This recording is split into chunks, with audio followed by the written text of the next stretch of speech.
सो 3, 2, 1 सिकंदर आज़म। जी sir. क्या हाल चाल है? मैं बिल्कुल ठीक, आप कैसे हैं? यार इतनी इज्जत तो आज तक वैसे दी नहीं, अल्हम्दुलिल्लाह मैं भी ठीक हूँ। अच्छी बात है। कह रहे नहीं भैया नर्वस लग रहे हो?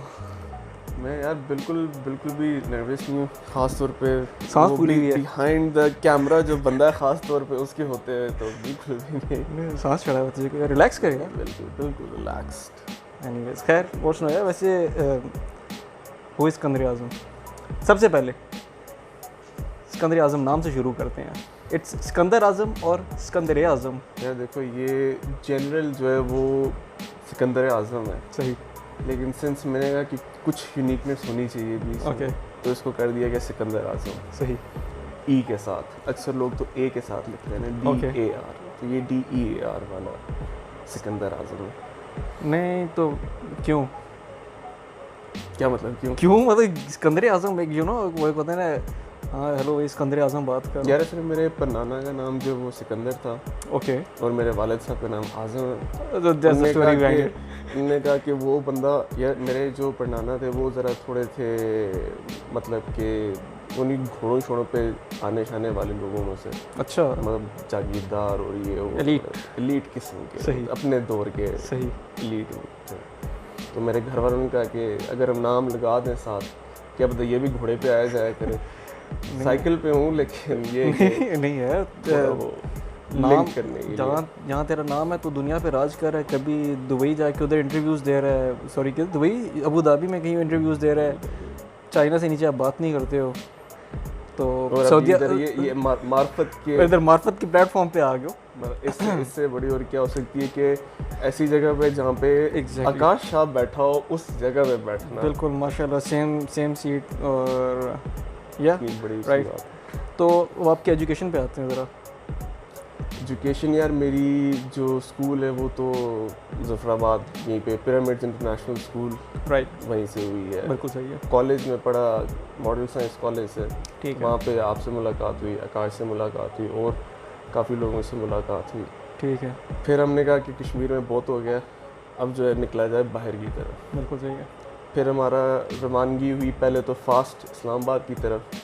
ठीक आपको है। याद होगा शायद कि वो ICT फंड एक वो आता होता, स्कॉलरशिप आती होती थी। यस वहाँ पे मैं हो गया, उमैर नईम हो गया, कामरान सादिक हो गया, इसके अलावा और भी कई थे, तो हम ठीक सारों है। ने इकट्ठे टेस्ट दिया था। ठीक है तो उसमें मैंने जी लिखा टॉप प्रायोरिटी के ऊपर कि फास्ट में इलेक्ट्रिकल इंजीनियरिंग हो। मेरे को यही चाहिए। ठीक है, मुझे सही। ये क्योंकि नस में होना नहीं था, सही। 129 नंबर लिए हुए थे। तो मैंने कहा कहाँ से होना है, सही है। वो लिखा, वो एडमिशन आ गया हम्म, और बस उसकी तैयारी पकड़ी हुई थी। तो कुछ अजीज़ों के साथ था, सहीम मुनीर आप जानते होंगे, बिल्कुल। वो बासित ख्वाजा को आप जानते अच्छे होंगे, से। बिल्कुल ज़ैर आथर को जानते बहुत होंगे अच्छे आप, से। बिल्कुल। उनके साथ ही बैठा हुआ था, हमारी पार्टी हो रही थी, फेयरवेल एक तरह की। सही। उसी वक्त ईमेल आया नस्ट वालों की तरफ से कि भाई आपका एडमिशन हो गया। ओके तो वो डिलेमा में पड़ गई यार, एक जगह जहाँ पे सब कुछ फ्री ऑफ कॉस्ट है, महीने के आपको पैसे भी मिलेंगे, या तो वो है या ऐसी चीज़ So, जिसके लिए basically आप इतना वो यहाँ पे थोड़ा सा ब्रेक दूंगा। जो ICT जो थी वो बेसिकली स्कॉलरशिप थी, वो जो आप फास्ट में फुल स्कॉलरशिप पे थे, आप स्कॉलरशिप आप पढ़ भी रहे हो, आपको पैसे भी मिल रहे हैं। पैसे भी मिल रहे थे इसके साथ। सही है। एक वो चीज़ थी और उसके अगेंस्ट थी नस्ट। तो हमारी तरफ जिस तरह मेन स्ट्रीम एक आइडिया चल रहा होता है कि दो ही चीज़ें एग्जिस्ट करती हैं दुनिया में, मेडिकल और इंजीनियरिंग, तो इस तरह ये एक वही था कि बाकी सारी यूनिवर्सिटीज़ हैं और इस तरफ है नस्ट। सही है। नाम चलता है, नाम चलता है, बिल्कुल बिल्कुल बिल्कुल ब्रांड नेम। तो मैंने कहा कि नहीं, मैं वो सारी चीज़ें छोड़ के मैं जा रहा हूँ नस्ट की तरफ। अब आप फिर आपने डिसाइड किया कि अब आप जा रहे हो। फिर मैंने कहा कि नस्ट में। नहीं यार, मैं जो है वो जो एक विज़न था, एक गोल था अपने लिए कि मतलब नस्ट में पढूँ, वहाँ से इंजीनियरिंग करूँ। सही। जो टॉप नॉच नाम उस वक्त ये प्यास, नस्ट और UET, ये 3 मेजर नाम सही। चलते होते थे। तो नस्ट से खैर वहाँ पे पहले मुझे मैकेनिकल की कॉल आई थी, मैं भी आपके मेजर में घुसने वाला था लेकिन बच गया किस्मत से। और ये हुआ कि मेरा सेकंड या थर्ड मेरिट लिस्ट में जो है वो इलेक्ट्रिकल में नाम आ गया, तो मैं ठीक है। वहीं पे चला गया। ठीक है। अब कराची जाते हुए जो काफ़ी डर थे, ज़ाहिर टीवी में ही देखा हुआ था हाँ। कि यार टारगेट किलिंग्स होती हैं, फ़ोन वगैरह छिन जाते हैं, हाँ। डकैतियाँ होती हैं। सही है। वहाँ पे पहला सेमेस्टर गुजरा और मुझे भी याद है GPA के बाद ना मैं माइग्रेशन करवा रहा था EME जो रावलपिंडी वाला सही है। मतलब वो सेमेस्टर के स्टार्ट में ही कराची में रहते हुए मैंने कहा था कि नहीं यार मैं जा रहा हूँ, काफ़ी दूर है। सही है। ऐसा हुआ उस सेमेस्टर में करना कि by the end of the semester जब सब कुछ हो गया था, डॉक्यूमेंटेशन हो गई थी, मैंने कहा मैंने जाना ही नहीं। कराची से ज़ाहिर लगाव इतना हो गया शहर से। ओके नहीं अब दोस्त बन गए यहाँ पे ज़रा थोड़े से एक दफ़ा फिर कि कराची से लगाव की क्या वजह थी? वहाँ का माहौल, जो जनरल लाइफस्टाइल था हमारा यूनिवर्सिटी के अंदर जो था रहने का लाइफस्टाइल, बाहर जो दोस्तों के साथ घूमना फिरना, क्योंकि मुजफ्फराबाद में तो इतना अभी भी यहीं पे बैठने के लिए जगह नहीं मिलती। सही है। 1-2 जगह है। सही है। तो बस वही था। तो वहाँ पे ये कि आउटिंग काफ़ी ज़्यादा होती थी और दोस्त काफ़ी बन गए हुए थे, अपने टाइप के लोग काफ़ी मिल गए हुए थे। तो बस वहाँ पे एक तरह से दिल जो है वो लगा ही रहा इसी चीज़ में थोड़ा। अच्छा, तो आपने कराची में काफ़ी आपकी बात है, आपने एक माहौल देखा और काफ़ी एक्सपोजर मिला आपको, मैं ये कहूँगा कराची का। बिल्कुल। तो आपने वहाँ पे जब इवेंट्स अटेंड किए ठीक है, ये तो एक और हाँ आपने इवेंट्स अटेंड किए वहाँ पे, तो उसके बाद आपने इरादा किया कि यार अब मैं मुजफ्फराबाद में एक इवेंट कराना चाहता हूँ। ज़रा ये थोड़ी स्टोरी बताओ कि वो इवेंट क्या था और आपकी वो सोच आई क्यों थी, और ज़रा असल में ये एक शुरू से ही रही थी कि मतलब बंदा जाए कहीं जाता है, कोई चीज़ नई चीज़ देखता है, उसकी कोशिश होती है कि यार मैं अपनी तरफ जो है यहाँ पे रहता हूँ, होम टाउन में रहता हूँ, वहाँ पे लेके आऊँ एक नया कॉन्सेप्ट। सही है। और पर्सनली मेरे लिए काफ़ी ये करीब चीज़ थी, क्योंकि मुझे स्कूल के टाइम से ना काफ़ी स्टेज फ्राइट था, पब्लिक स्पीकिंग में काफ़ी मैं कमज़ोर था, क्योंकि हमें नहीं सिखाई जाती है। ठीक है, ठीक है, ठीक है। तो इस चीज़ का जो मैंने तोड़ खुद देखा, एक्सपीरियंस किया, वो थे MUNs कराची के अंदर, मॉडल यूनाइटेड। सही, ठीक है, बिल्कुल बेसिक सी चीज़ होती है। आप यूनाइटेड नेशंस की कॉन्फ्रेंस की तरह जो डिबेट करते हैं, हर कंट्री आपको मिलती है, रिप्रेजेंटेटिव्स बनते हैं, और जो करंट अफेयर्स चल रहे होते हैं या पॉलिसीज जो जनरली UN में चल रही थी, बस वो होती हैं और रेजोल्यूशंस होती हैं, और वो सारा एक मॉडल है UN की कॉन्फ्रेंसेस का। और ये कॉन्सेप्ट काफ़ी इंट्रीगिंग था, इंटरेस्टिंग था, और ये कि पब्लिक स्पीकिंग के लिहाज से काफ़ी एक, क्योंकि मैंने खुद अपने अंदर डिफरेंस नोटिस किया था कि मुझे इस चीज़ ने बहुत हेल्प आउट किया। तो इसी चीज़ को लेते हुए मैंने कहा कि यार मैं कोशिश करता हूँ कि मुजफ्फराबाद में एक छोटे प्लेटफॉर्म पे बेशक ये चीज़ हो जाए, एक डिफरेंट चीज़, एक नई चीज़ है, लोगों को अट्रैक्ट करेगी, और ये कि अगर किसी एक बंदे का भी फ़ायदा हो गया तो that's a win-win I guess. ठीक है। तो अब प्रेसिडेंट्स का हुआ ये कि ये आइडिया जो है ये मैंने डिस्कस किया। मुझे याद है अभी हम यही बात कर रहे थे कि एक और दोस्त के पास बैठ के मैं, आप और आकाश, हम तीनों ने मीटिंग की इस चीज़ के ऊपर कि हमने ये करना है। आइडिया के ऊपर बात हुई, और जिस बात पे आके मैं फंस गया था कि आप दोनों ने मशवरा दिया कि प्रेसिडेंट मुझे होना चाहिए, जिसके मैं अगेंस्ट था पहले डे 1 से, जिसके मैं अगेंस्ट था। नहीं यार, सिकंदर आजम नाम में यार ये तो रूलिंग है, लेकिन एक जो मेजर चीज़ आनी थी, एक फैक्टर जो था जिसने इन्फ्लुएंस करना था, वो प्रेजेंस का था, क्योंकि ऑब्वियसली मैं कराची में होता था और मेरी सेमेस्टर ब्रेक के ऊपर मेरी वापसी होती थी, तो वो उस चीज़ को लेके मेरे माइंड में था कि यार नहीं, ऑब्वियसली मैं इनपुट उसका नहीं दे पाऊँगा। ये हो सकता है कि मैं वहाँ से डेलीगेट्स लेके आ जाऊँ, वहाँ से लोग आ जाएँ, या जो होते थे मतलब जो कॉन्फ्रेंसेस होस्ट कर रहे होते थे वो लोग वहाँ से आ जाएँ, कि वो एक्सपीरियंस लोग थे, ऑब्वियसली पार्टिसिपेंट्स यहाँ से हों। वो मैक्सिमम आई थिंक कि मैं कर सकता था, क्योंकि वेब डिज़ाइनिंग वगैरह तो मुझे वैसे ही आती थी। ठीक है। तो लेकिन ये कि आप लोगों ने जितना मुझे फोर्स किया इस चीज़ में, ठीक है, और मजबूर किया, तो फिर मुझे प्रेसिडेंट का अपने नाम के साथ वो लगाना पड़ा ऑब्वियसली। और फिर वहाँ से हमारी जो है ऑफिशियल MUN की AKMUN की जो हमारा आगाज़ हुआ था, वो पहला हमारा था। और वो उसके बाद करते करते कहाँ से 3 लोगों से, वो मेरे ख्याल में पता नहीं कितनी 20 लोगों की टीम बनी थी, और वो करते करते एक बहुत प्रॉपर, आई वुड से कि एक वेल ऑर्गेनाइज्ड सिस्टम बन गया था। लेकिन सिंस हम सारे इनएक्सपीरियंस थे, सब यंग थे और दूर थे, सबसे मेजर आई गेस वो चीज़ थी, वो ये थी। लेकिन वो इवेंट हो नहीं सका था, आपके ख्याल में क्या वजह थी?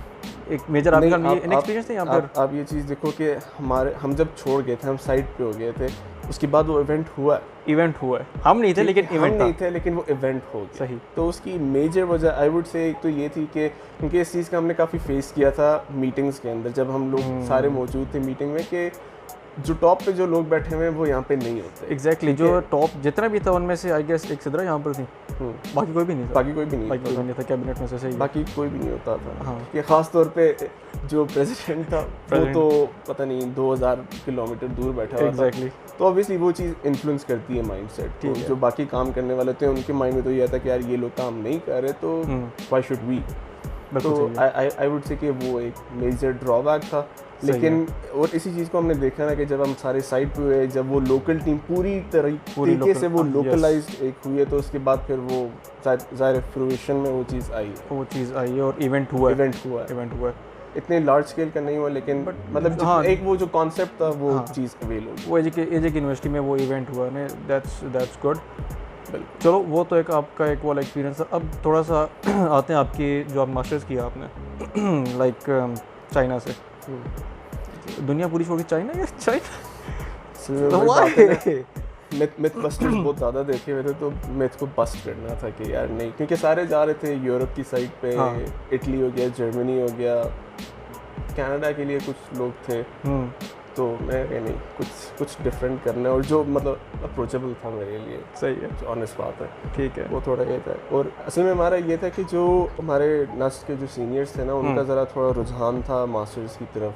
जो वो जाते थे या तो इटली या वो जाते थे चाइना। और चाइना में मतलब 2-3 सिलेक्टिव यूनिवर्सिटी थी जहाँ पे वो जाते। तो एक कह लो कि छोटा नस्ट का एक कराची कैंपस इन 2 मेन जगहों के ऊपर मौजूद था। ठीक है, क्योंकि ये चेक करो कि 3rd सेमेस्टर से मुझे फाइनल था कि भाई मैंने जाना है चाइना की इस यूनिवर्सिटी से मास्टर्स करके आना। मतलब ये 3rd सेमेस्टर में ये चीज़ फाइनल हो गई हुई थी। ठीक है, ये इन 3rd सेमेस्टर में 3rd सेमेस्टर के अंदर। ओके, क्योंकि सीनियर्स का इन्फ्लुएंस जो वो काफ़ी ज़्यादा था इस चीज़ को होता है। यूरोप की साइड का थोड़ा ये था कि ऑब्वियसली वहाँ पे एक तो मतलब आपको अर्न करना पड़ता है जाके, और दूसरा ये कि I think if I am not wrong तो इनिशियली आपको कुछ अमाउंट जो है वो सबमिट करनी पड़ती है एज एन इंश्योरेंस के, मतलब आप हैंडल कर सकते हो वहाँ पर, वो इस तरह की कुछ है। तो ये एक आई गेस एक अट्रैक्टिंग फैक्टर था मेरे लिए कि चाइना में ऐसी कोई रिक्वायरमेंट नहीं थी। आपको सिर्फ एडमिशन फ़ी भरनी है, जो उस टाइम पे रफली थी कोई 7,000 रुपीज़ थी। 7,000 रुपीज़, हाँ, ओके, एडमिशन के लिए, बस दैट वाज इट। और एक स्कॉलरशिप आती थी CSC, चाइनीज़ स्कॉलरशिप काउंसिल की स्कॉलरशिप, अब तो उसको CGS कहते हैं, चाइनीज़ गवर्नमेंट स्कॉलरशिप। तो उसका ये था कि मतलब आपको मंथली 3,000 से 4,000 युआन्स के बीच में आपको मतलब मंथली स्टाइपेंड था, और जो ट्यूशन फ़ी वगैरह बाकी सब कुछ था वो सब कुछ फ्री ऑफ कॉस्ट था। एक मिनट, अभी आपने 3,000-4,000 युआन, इसको थोड़ी सी कन्वर्जन आप कर लो, तकरीबन रफली कितने की बन जाती थी?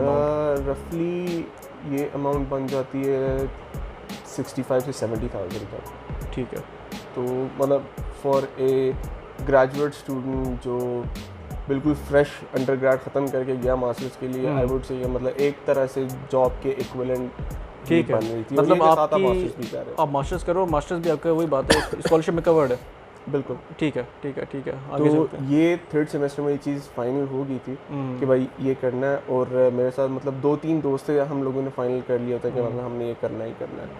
तो by the end of 6th semester जो है उस टाइम पे मतलब हमने अप्लाई वगैरह कर दिया था, क्योंकि एक प्लान ये था कि जैसे ही ग्रेजुएट हो हम लोग चले जाए मास्टर्स के लिए, टाइम ना वेस्ट हो बीच में, क्योंकि जॉब मार्केट जो है वो बहुत सैचुरेटेड चल रही थी। ठीक है, क्योंकि इंडस्ट्रीज़ जो हैं वो सारी मेजरली तो कराची के अंदर ही थी। जितनी बड़ी कंपनीज होंगी, एंग्रो, PNG होगी, के इलेक्ट्रिक होगी, जो इंजीनियरिंग पॉइंट ऑफ व्यू से थोड़ी मेजर सी थी, तो वहाँ पे हमें हालात पता थे। इवन दो मेजॉरिटी जो हमारे ग्रुप है उनके मतलब जो टेस्ट्स हैं वो चीज़ क्लियर थी, इंटरव्यूज़ वगैरह क्लियर थे, लेकिन स्टिल एक वो गैप एग्जिस्ट करता है, क्योंकि जो पर्सनल रेफरेंसेस हैं वो ज़रा थोड़ा इस लाइन में ज़्यादा काउंट हो रहे थे एज़ कम्पेयर टू अगर आप बिल्कुल ही कह लो कि 100% मेरिट के उस लिहाज से चलते हैं। सही है, तो पर्सनल रेफरेंसेस का भी इसमें एक बहुत इन्फ्लुएंस है। तो ये चीज़ काफ़ी अर्ली ऑन कैच कर ली थी मेजॉरिटी लोगों ने, तो वो ऑलरेडी सोच रहे थे कि यार या तो हमने फर्दर आगे स्टडीज़ को कंटिन्यू करना है या फिर हमने मतलब पाकिस्तान से ही बाहर निकलना। ठीक है, ये एक वो चल रही थी आइडियोलॉजी।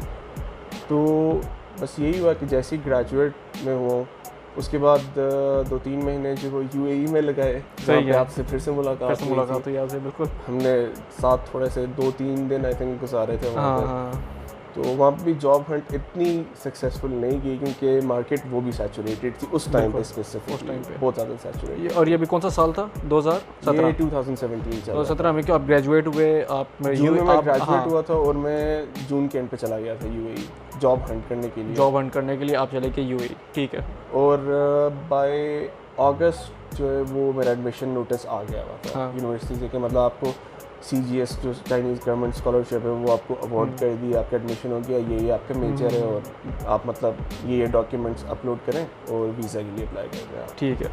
तो वो प्रोसेस हुआ और उसके बाद ऑलमोस्ट 9th या 10th सितंबर को मतलब मैं चाइना पहुंच गया था, ठीक है। अच्छा, अब थोड़ा सा यहाँ पर चाइना पहुँचने तक अब मुझे बताओ आपका ख़र्चा कितना हुआ था? मेरा ख़र्चा जो सबसे मेजर जो ख़र्चा था वो था फ़्लाइट का। अच्छा, ये चीज़ मुझे आज तक समझ नहीं आई कि सबसे करीब चाइना पड़ता है और सबसे महंगी फ़्लाइट चाइना अच्छा, की है। कितने की थी उस टाइम पे थी वन वे की ऑलमोस्ट 75,000 के करीब। ओके, वन वे की सही। तो मतलब वही बात है कि एक फ्रेश ग्रेजुएट के लिए जो कि अब भी निकला है ये बहुत मेजर अमाउंट है।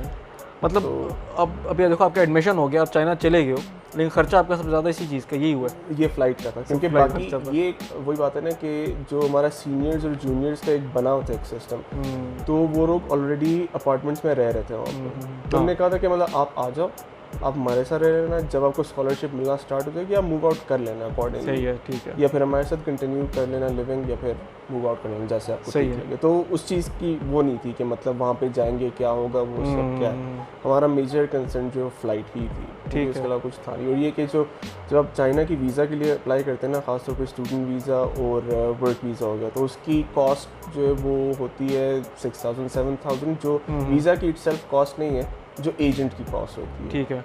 वीज़ा की इटसेल्फ कोई कॉस्ट नहीं होती उनकी, सही है। तो ये एक वो मेजर चीज़ थी, लेकिन कंपैरेटिवली हमें उस टाइम पे फिर भी ये चीप फ़्लाइट पड़ गई क्योंकि नॉर्मली वो 90,000 को टच कर रही थी काफ़ी फ़्लाइट्स। ठीक है।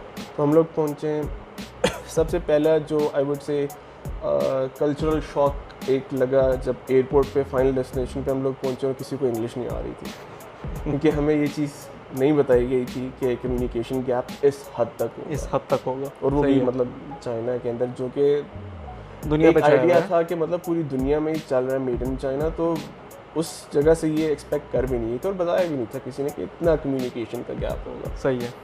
और अभी मुझे याद है कि हमें तकरीबन 1 घंटा लगा था कि हम एयरपोर्ट के बाहर पहुंच जाते क्योंकि सारे जो साइंस हैं वो चाइनीज़ लैंग्वेज में थे, चाइनीज़ कैरेक्टर्स में थे। अच्छा, हमें समझ नहीं आया था हम क्या करेंगे, किधर जाएं। वो करते करते वीचैट था एक दोस्त के पास, उसने वाईफाई किसी तरह लॉगिन किया एयरपोर्ट का और सीनियर्स को कांटेक्ट किया, उन्होंने फिर कैब भेजी, फिर हम कैब में गए। अच्छा, ये भी आप चीज़ मेंशन कर दो ना, क्या वो वहाँ पे व्हाट्सएप भी नहीं चलता? ये भी आपके दोस्तों के अगर आपने कांटेक्ट करना तो वी चैट ही था कि व्हाट्सएप नहीं चलता है, फेसबुक नहीं चलती, फेसबुक बैन है, यूट्यूब, इंस्टाग्राम, यूट्यूब, ये सारी जितनी चीज़ें ये सब बैंड है क्योंकि ठीक है वहाँ पे इश्यूज चल रहे हैं, ठीक है, वेस्ट के साथ, तो ये चीज़ें तो बैन ही हैं। तो उनके अपने लोकल प्लेटफॉर्म हैं, मतलब रिप्लेसमेंट्स हैं इन हर चीज़ की, सही है, लेकिन ये कि जो ओरिजिनल ऐप्स हैं वो बैंड है वहाँ पे। ठीक तो है, ये काफ़ी प्रॉब्लम थी इस चीज़ में, लेकिन ये कि वीचैट के थ्रू कम्युनिकेट हो गया था और हम थोड़ा सा वेट किया, कैब आ गई थी, ठीक है। तो हम लोग गए, एक बहुत अजीब सी एक वो पूरा मंजर था क्योंकि ज़ाहिर है सारी ज़िंदगी जो है वो पाकिस्तान में देखा, यहाँ के लाइफस्टाइल को देखा, तो वहाँ पे एयरपोर्ट से बाहर निकलते साथ ही एक वो डिफरेंस फील हो गया था। जब इतनी साफ़ रोड्स देखी, सब कुछ ऑर्गेनाइज तरीके से देखा, तो वहीं से ही डिफरेंस थोड़े फील होने शुरू हो गए। सही है। और जब सीनियर्स ने हमें रिसीव किया और जब हमें मतलब रोटी और सालन का खाना मिला ना, हम तब सुकून पड़ गए थे, मतलब ठीक है, कुछ ना कुछ निज़ाम चल रहा है। और बस यूनिवर्सिटी स्टार्ट हुई है और 1.5 मंथ इन जब हम हुए, मतलब कोर्स स्टार्ट होते हुए स्कॉलरशिप आना स्टार्ट हुई है। हम 3 दोस्त थे, तो हम तीनों ने अपार्टमेंट रेंट कर लिया अपना, सही, और फिर हमने कंटिन्यू रखा है। और मतलब उसके बाद से फिर यही हुआ कि स्कॉलरशिप आती थी, जो खर्चे होते थे वो करते थे, जो सेविंग होती थी पॉसिबल वो करते थे, और मतलब घर भी बेचते थे और इस तरह का। अभी आपने ये बताया कि आपको 3 से 4 हज़ार युआन आपको मिलते थे एज अ स्कॉलरशिप, ठीक है, आपका पढ़ाई का ख़र्चा भी नहीं है। अब इसके अलावा आप जॉब का क्या कल्चर है वहाँ पे? आप पढ़ते हुए जॉब करने का कल्चर है या नहीं है, अलाउड ही नहीं है किस तरह जो से? अगर आप स्टूडेंट वीज़ा के ऊपर होते हैं ना तो आपको अलाउड नहीं है, अलाउड ही नहीं है पार्ट टाइम जॉब कर सकें कहीं भी, क्योंकि ज़ाहिर है अब उनका कॉन्सेप्ट ये कि हम आपको स्कॉलरशिप दे रहे हैं, हम आपको स्टाइपेंड दे रहे हैं, आपको नहीं ज़रूरत, और वो मतलब मोर देन इनफ है। ये सही 3000 से 4000 युआन्स के बीच में ये मोर देन इनफ एक स्टूडेंट के लिए वहाँ पे। अच्छा, मतलब अगर एक बंदा वहाँ पे फुल पार्टी सीन स्टैन मीर की तरह कहता है भाई हमें करनी है याशी, कितना खर्चा हो जाएगा? मैक्सिमम अगर फॉर इंस्टेंस आप जैसे कल बात चल रही थी हमारी, रेंट आ जाता था तकरीबन 500 युआन्स और समथिंग। अगर आप खाने का देखें बिल्कुल मैक्सिमम, मतलब आप दिन में 5 टाइम खा लें, सही है, ठीक है, आपका 1000 युआन्स के करीब खर्चा आ जाता है। ठीक है, या आप चलें 1700 युआन्स निकाल लो, पीछे 2000 युआन्स की सेविंग है, ठीक है। उसमें आप जितनी मतलब अगर पार्टी करनी है वो कर सकते हैं, कुछ और करना है, घर पैसे भेजने सेव करना है या याशी, वो सब वो बाकी, क्योंकि खाना ज़रूरी है, खाने वाली याशी आपकी हो गई, आपका रेंट निकल गया, बिल्कुल। बाकी अगर सेविंग है उसमें आप जो मर्जी वो आपके पास ऑप्शन है। ठीक है। मेजॉरिटी लोग थे वो ये करते थे कि वो उनने फ्यूचर प्लान किया हुआ था कि भाई हमने पीएचडी करनी है, तो वो उस लिहाज से थोड़ा सेविंग को लेके चल रहे थे कि मतलब हम आगे और जगहों पे अप्लाई करेंगे, कनाडा हो गया या कहीं पे हो गया, या फिर कुछ होते थे कि मतलब वो घर भेजते रहते थे पैसे, सही, और बाकी कुछ होते थे जो मतलब अपने शौक पूरे कर रहे होते थे, तो हर तरह की कैटेगरी मौजूद होती थी। सही है। तो अब मुझे थोड़ा आता है ना कि एक चाइना का जो एक इमेज बना हुआ है, नो डाउट डेवलप्ड कंट्री और है, बिल्कुल सब कुछ है, सही है। जब स्टडीज़ की बात आती है तो चाइना का जैसा एक नाम है कि यार चाइना जाएंगे, यार चाइना में क्या, तो स्टडीज़ वाइज चाइना का क्या रिव्यूज़ क्या हैं आपके? ये एक बहुत हॉन्टिंग चीज़ थी मेरे लिए स्पेसिफिकली, क्योंकि जब मैं फ़्लाइट से 2-3 दिन पहले मुझे काफ़ी लोगों की तरफ से ये रिमार्क्स मिले थे कि आप टाइम ज़ाया करोगे वहाँ पे जाकर। एग्जैक्टली, ये मेरा पॉइंट है। हाँ, क्योंकि वहाँ की डिग्री का कोई फ़ायदा नहीं है। ये रिमार्क्स मिले थे जो मुझे बड़ा तंग किया। उस टाइम पे आप अवेलेबल नहीं थे, मैंने मुनीब काज़मी को कांटेक्ट किया और उसके साथ बैठ के सेशन लगाया था। हाँ, तो ये कि नेगेटिविटी थी उस चीज़ के अराउंड काफ़ी ज़्यादा, बिल्कुल। और बंदा वहाँ पे वंस जाता है और उसको पता चलता है कि यार मतलब मुझे रिसर्च के लिहाज से कितनी फैसिलिटीज़ मिल रही हैं, और मतलब लैब्स के लिहाज से कितनी फैसिलिटीज़ हैं, आगे फ्यूचर प्रॉस्पेक्ट्स कितने ज़्यादा हैं। फॉर इंस्टेंस अगर मैं रिसर्च की बात करूँ तो अगर आप रिसर्च को ऑनेस्टली लेके चल रहे हो ना, आपके पास बहुत ऑप्शंस हैं। मतलब फंडिंग की तो प्रॉब्लम होती नहीं है वहाँ पे, ठीक है, और इन सारी चीज़ों को अगर आपको प्रोफेसर ये समझता है कि आप सही काम कर रहे हो तो वो आपको खुद सपोर्ट करेगा हर तरीके से, हर पॉसिबल वे में।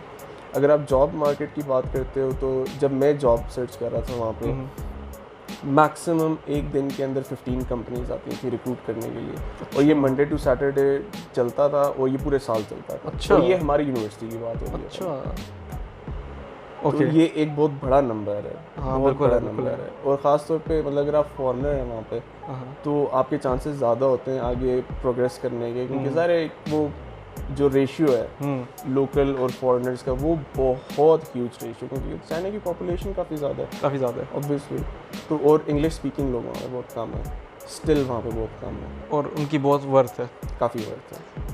और एज अ पाकिस्तानी कैसी वहाँ पर आपको ट्रीट कैसे किया जाता है? मेजॉरिटी तो लोग अच्छे तरीके से ट्रीट करते हैं। एक फॉर इंस्टेंस अगर डिफरेंट नेशनलिटी के लोग वहाँ पे मौजूद और एक पाकिस्तानी है तो पाकिस्तानी को प्रेफरेंस दी जाती है अच्छे तरीके से इन वेरियस रिगार्ड्स, ठीक है। और ये एक बना हुआ है कि मतलब जो हमारा और उनका रिलेशनशिप है वो भाइयों की तरह है और क्लोज है और वो सारी चीज़, लेकिन स्टिल हमारे पाकिस्तानी जो हैं वो वहाँ पे भी जाके नाम बदनाम करते हैं। बहुत सी एग्जांपल्स हैं कोट करने के लिए, ख़ासतौर पे पीएचडी स्टूडेंट्स जो। अच्छा।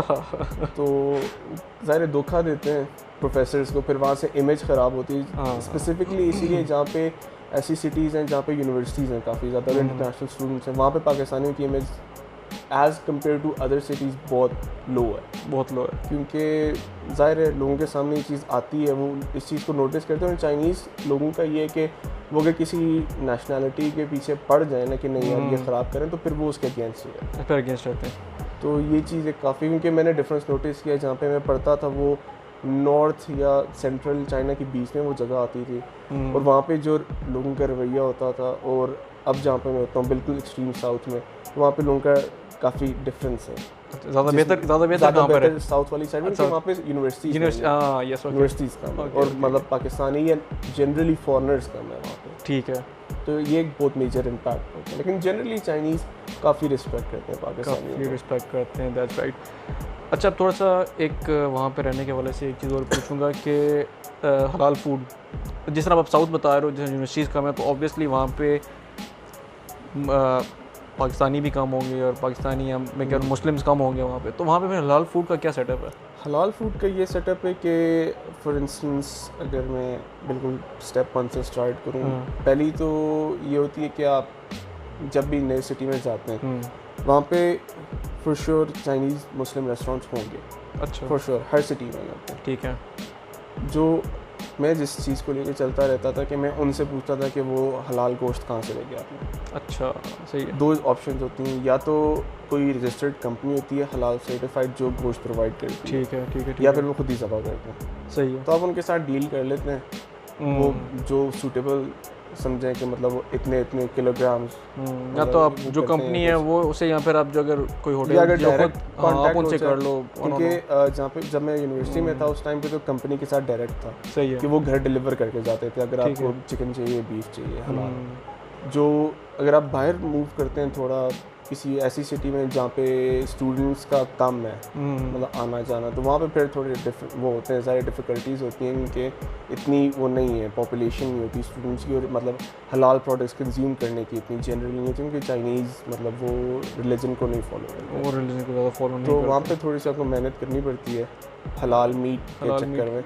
लेकिन ये कि वंस अगर आपको मिल गया तो उसके बाद वो एक कंटिन्यूस प्रोसेस है, एक वो मतलब रूटीन बन जाता है कि अच्छा यहाँ से इस तरह लेना है, तो फिर ऑब्वियसली वहाँ पे जो भी जाता है वो खुद बनाना तो सीख ही लेता है, खाना बनाना तो वो तो खैर बन ही जाता है, वो तो एक उसकी तो टेंशन होने की इतनी बात नहीं है। लेकिन शान के मसाले मिल जाते हैं? अब मिल जाते हैं, पहले नहीं मिलते थे। अच्छा। इससे मुझे याद है मेरे साथ एयरपोर्ट पे हुआ था वाकया, पहली दफ़ा जा रहा था मैं। सीनियर्स ने बताया कि मतलब मसाले नहीं मिलते, आपको सारे मसाले लेके आने। सही है।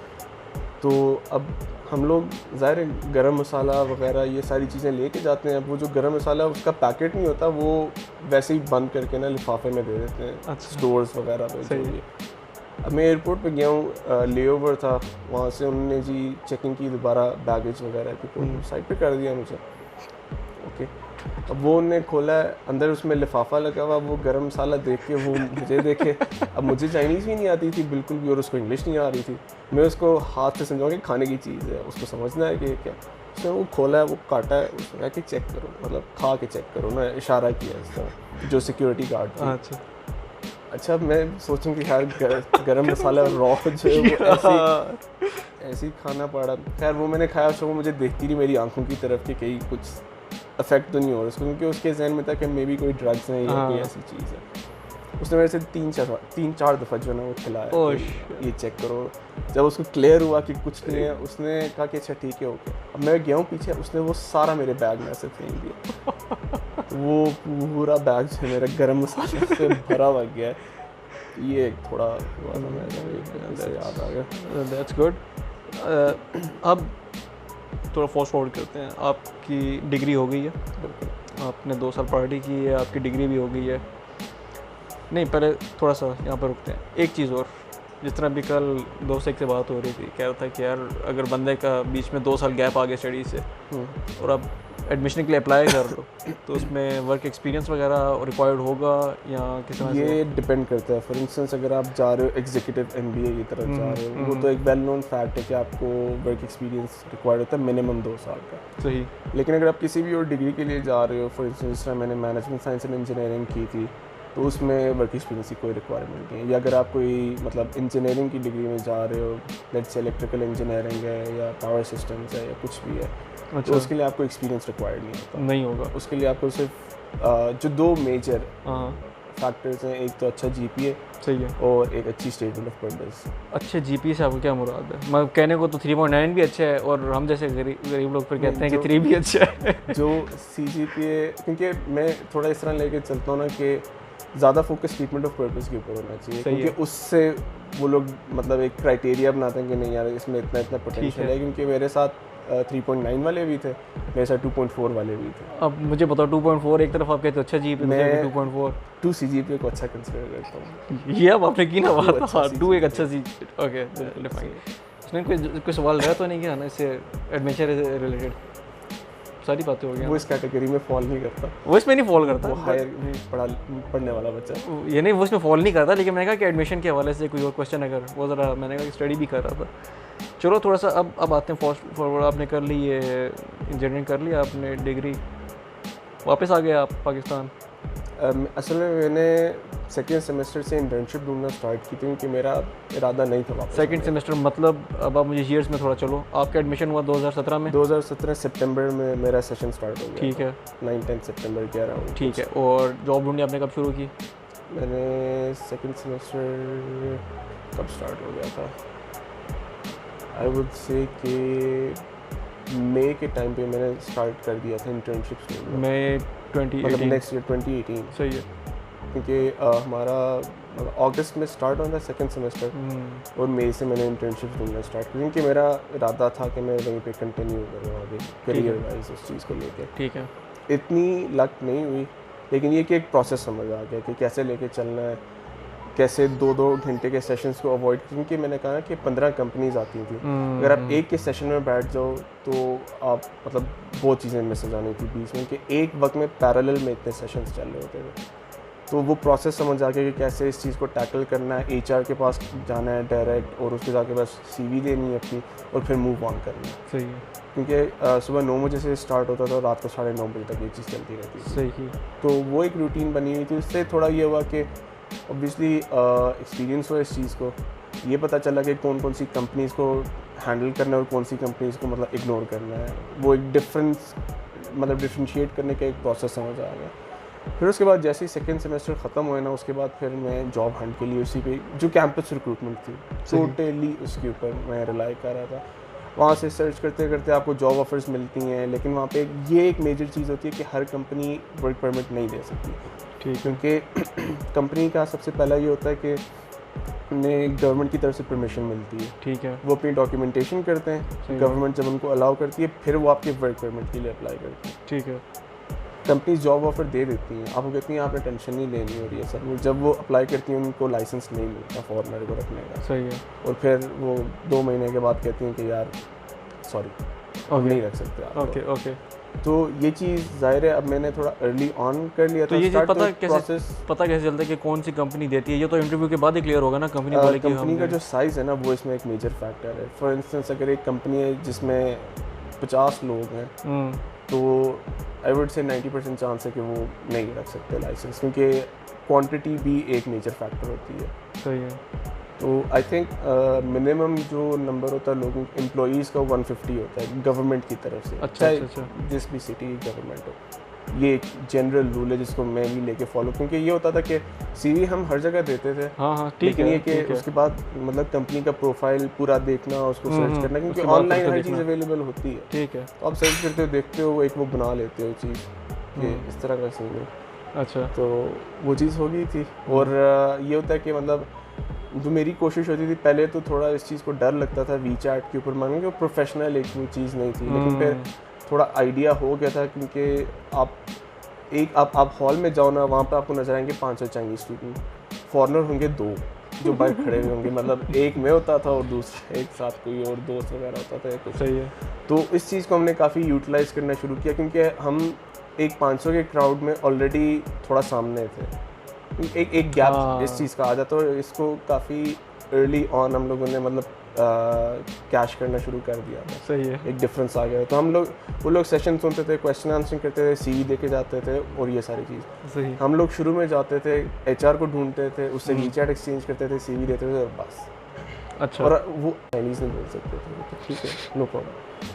तो ये चीज़ काफ़ी एक वो बन गई थी, कह लो कि रूटीन का एक सिस्टम बन गया हुआ था। सही है। और आखिरी दिन तक जो है मतलब ऐसे होता रहा कि जॉब ऑफर्स आई हैं। अच्छा। और 2 महीने बाद रिजेक्शन आती थी कि हमें लाइसेंस नहीं मिल सका। ये एक मेजर इशू था। अब ऑब्वियसली इतनी ज़्यादा कंपनीज आ रही हैं, तो मतलब ये वो हो गया कि आपने अभी थोड़ा सा यहाँ पर थोड़ा सा इसको करते हैं।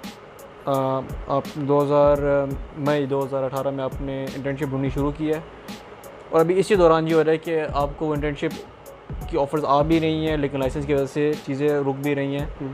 बट जब प्रोसेस इज गोइंग ऑन, अभी आपकी डिग्री ख़त्म नहीं हुई है ऐसे, ठीक है, अभी डिग्री में 1 साल पूरा पड़ा, 1 साल पूरा पड़ा हुआ है, ठीक है। तो ये प्रोसेस जो था वो चलता था पूरा साल।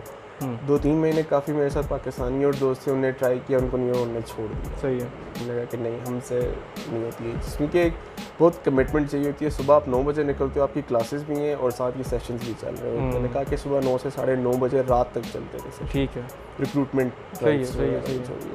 तो एक काफ़ी हेक्टिक चीज़ है, काफ़ी कमिटेड रहना पड़ता था आपको, और जब आपको पॉजिटिव रिस्पांस नहीं मिलता तो हमारी आदत है हम छोड़ देते हैं उस चीज़ को, लेज़ी हो जाते हैं। लेकिन ये कि वो एक टाइम होता है जिसको आपने ना बस किसी तरह गुजारना होता है और आपने बस अपनी एफर्ट कंटिन्यू रखनी होती है। ठीक है, 1 मिनट अगेन, आप इंटर्नशिप ढूंढ रहे हो।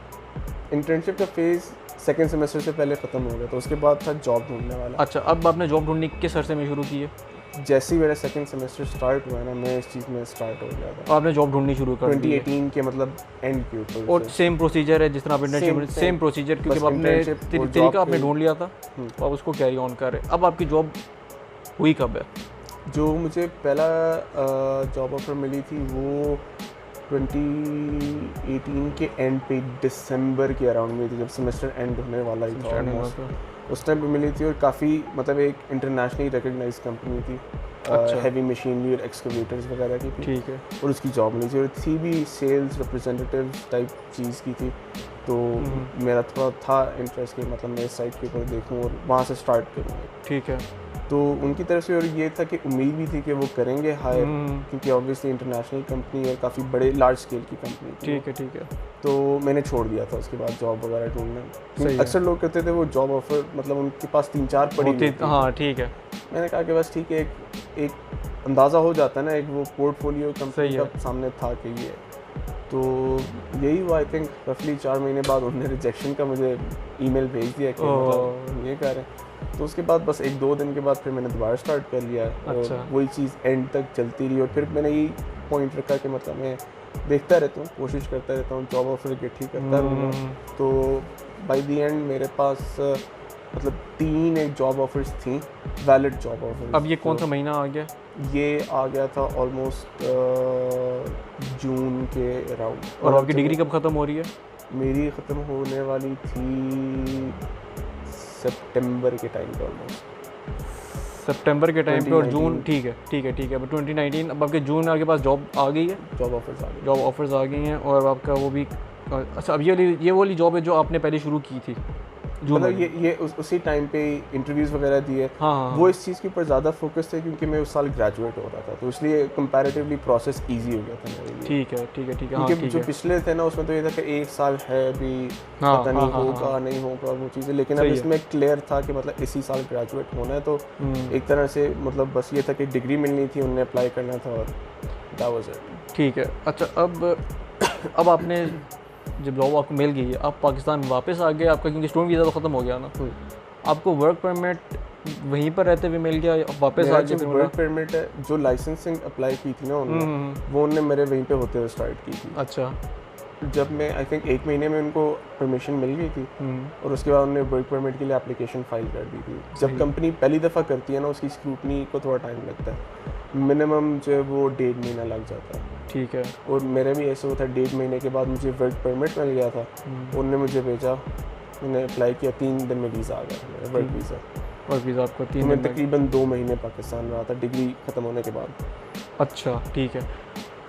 अब एक चीज़ जस्ट फॉर नॉलेज, एक आप आइडिया दे दो, क्योंकि फ्रेश ग्रेजुएट थे आप वहाँ पर, तो एक स्टार्टिंग सैलरी क्या थी, क्या होती है उस टाइम पे? अब तो ऑब्वियसली फ़र्क होगा। थी डिपेंड करता है कंपनी के साइज़ के ऊपर, अगेन एक एवरेज। और जो बिल्कुल बेसिक आई थिंक जो हमने अपने जहन में था कि एक बेंचमार्क बनाया था कि इससे कम नहीं, तो वो थे 5,000 रियाल्स। सही। जो कि रफली बन जाते थे 1,20,000 और समथिंग। ठीक है। बन जाते, वो हमने बेसिक बनाया था। उसके साथ हमारे माइंड में ये था कि मतलब अकोमोडेशन फ्री ऑफ कॉस्ट होनी चाहिए। ठीक है। ये बेंचमार्क था आपका। ठीक है, तो ये आपकी क्योंकि वो पहली जॉब आ गई और फिर आपने कितना अर्सा वहाँ पे सर्व किया? एक साल आपने किया, फिर उसके बाद आपने जॉब स्विच की? फिर मैंने स्विच कर दी। अब जब आपने जॉब स्विच किया तो फिर वही प्रोसीजर होगा कि अगली कंपनी ने नई लाइसेंसिंग करनी होगी? असल में ये था कि जो अगली कंपनी थी उसने पहले फॉरेनर हायर किया हुआ था, तो वो फेमिलियर थे प्रोसेस से फेमिलियर थे, सही। तो उनको इतना टाइम नहीं लगा, मतलब उनके प्रोसीजर यही होगा? प्रोसीजर सेम था, और सिंस मैं था भी सेम सिटी में ही स्विच कर रहा था, तो मतलब मेरा पुराना रेजिडेंस परमिट जो वो सेम सिटी का था, तो मुझे मेडिकल नहीं देना पड़ा, ये इस तरह की चीज़ों में नहीं पढ़ना पड़ा था। लेकिन और ऐसा तो नहीं हुआ कि आपको पाकिस्तान वापस आना पड़ा? और अच्छा, वो आपका अगर आप टाइम पीरियड, ये खैर city to city policy vary करती है। अच्छा, फॉर इंस्टेंस जो बड़ी मतलब टियर लेवल 1 की सिटीज़ हैं जैसे शंघाई, बीजिंग हो गया, उसमें होता है कि आपको जैसे ही आप जॉब से रिज़ाइन करते हैं आपको उसके 14 डेज़ के अंदर वीज़ा कैंसिल करना होता है। अगर आपने किसी और कंपनी में बात चल रही है तो आपको ह्यूमैनिटेरियन वीज़ा जो है वो मिलता है 1 महीने का, आई थिंक। अच्छा, उस पीरियड में आप नए रेजिडेंस परमिट के लिए अप्लाई करवाते हैं नई कंपनी से। अच्छा। लेकिन वो 1 महीने का टाइम जो वो कम होता है, क्योंकि ऑब्वियसली मैंने कहा कि मिनिमम टाइम 1.5 महीना लग जाता है। सही। तो ये होता है कि आप 1 महीने का ह्यूमैनिटेरियन वीज़ा लेते हैं, उसके बाद फिर उसको एक्सटेंड करा लेते हैं 1 और महीने के लिए। अगर तो कंपनी इस चीज़ का करती है फिर तो ये इजीली हो जाता है। अगर आपको कंपनी कोई बैक कर रही है, मतलब जो अप्लाई कर रही है नए वीज़ा के लिए, नए परमिट के लिए, खुद अपने तौर पे आप 14 डेज से ज़्यादा नहीं ले सकते, क्योंकि चाइना के रूल्स जो हैं बहुत स्ट्रिक्ट हैं इस चीज़। सही है, वो इसलिए नहीं लेते। ठीक है मतलब, लेकिन मेरे लिए ये हुआ था हाँ, कि जिस सिटी में मैं था वो टियर 2 की सिटी इतनी बड़ी नहीं है, वहाँ पे फॉरेनर्स इतने ज़्यादा नहीं है, तो पॉलिसी इतनी स्ट्रिक्ट नहीं है, तो मुझे कुछ भी कैंसिल नहीं करना पड़ता। मेरा जो पुराना रेजिडेंस परमिट चला तो उसको भी 6-7 महीने पड़े हुए थे एक्सपायर होने। ठीक है। उसी के ऊपर जो मेरा नया वाला परमिट जो वो लगा, नया वर्क परमिट आया, उसी की बेसिस के ऊपर नए रेजिडेंस परमिट के लिए अप्लाई हो गया। सही है। तो मुझे कुछ आपको करना नहीं पड़ा। अब ये जो आपकी कंपनी थी, फिर आप मेरे ख्याल से आपके यूएई के भी विजिट्स रहे हैं, सऊदीया का आपका कोई विजिट, वो भी कंपनी की तरफ से? और बेसिकली आपकी जॉब एक जस्ट लाइक एक वो दे दो आप, अब क्योंकि आपने सेल्स रिप्रेजेंटेटिव पिछले उसमें कर रहे थे ना, इसका जो पिछली कंपनी थी वहाँ मैं डिज़ाइनिंग का काम कर रहा था। अच्छा, डिज़ाइनिंग, तो सेल्स रिप्रेजेंटेटिव में बोला? वो तो पहले के लिए अप्लाई किया था ना, उन्होंने रिजेक्शन किया वो वाली। अच्छा, वो जो दिसंबर में आपने वो जो रिजेक्ट हो गया। अच्छा ठीक है, इसमें वाली जो पिछली आपने किया इसमें आप एज अ डिज़ाइन इंजीनियर, और जो अब आप जिसमें जॉब कर रहे हो इसमें क्या as a overseas service engineer? Overseas service engineer, मतलब आप टेक्निकल साइड पे ही हो? ठीक है, आपकी टेक्निकल जॉब है। और वो आपके यूएई में जो आपके कुछ एक्सपीरियंस है वो वाला आप शेयर करो, क्योंकि जो आप कंपनी के थ्रू गए वहाँ पे आपका क्या सेटअप था? असल में जो मेरी डिपार्टमेंट की जो मैनेजर है उसका थोड़ा फोकस था कि मैं फील्ड में कुछ काम करूं, क्योंकि मैं चाइना के अंदर ही काम कर रहा था। सिंस मैं ओवरसीज़ डिपार्टमेंट में, तो मैंने खुद भी ये चीज़ की थी कि मतलब hands on experience overseas market में मेरा सच नहीं है। सही है। हमारे कस्टमर्स हैं यूएई में। सही। तो वो लोग ऑलरेडी यूएई की एग्जीबिशन में जा रहे थे, उन्होंने कहा चलो हम आपको साथ लेके चलते हैं, तो वहाँ पे आप ट्रेनिंग दे देना कस्टमर्स को और एक्सपीरियंस कर लेना। कुछ जो ऑलरेडी बाई किए थे एयरक्राफ्ट, उनकी मेंटेनेंस करनी थी, तो उन्होंने कहा कि चलो आप खुद कर लेना इफ़ यू कैन। तो उस चक्कर में गया, उसमें ये कि एग्जीबिशन का एक्सपीरियंस हो गया, थोड़ा बिजनेस डेवलपमेंट वाली साइड के ऊपर एक्सपीरियंस हो गया काफ़ी। तो उसी आई वुड से कि वो 4-5 दिन के जो एग्जीबिशन था उसकी एक्सपीरियंस की बेसिस के ऊपर मुझे फिर सऊदीया भी साथ ले गए थे। अच्छा, मतलब ये एक्सपीरियंस अच्छा रहा है आपका, ट्रेनिंग हो सकती है, अभी भी टाइम है। सऊदीया 3 दिन का एक्सपीरियंस था, मैं 7 डेज़ के लिए गया था। अच्छा, उसकी बेसिस के ऊपर वहाँ पे गया। तो ये कि वापस आके ट्रेनिंग देनी थी, लेकिन अनफॉर्चुनेटली कस्टमर्स जो है वो किसी और प्रोजेक्ट में बिज़ी हो गए, तो मैनेजर ने कहा कि मतलब आप 3 साल से पाकिस्तान नहीं गए तो आप चले जाओ। कस्टमर्स हैं कुछ वहाँ पे, उनके साथ बातचीत करो, देखो। मतलब अब आप पाकिस्तान में, अब आप जो जॉब के सिलसिले में ही यहाँ पर आप घूम फिर रहे हो? नहीं यार, दैट्स गुड। एक सवाल पूछना था मैंने, भूल गया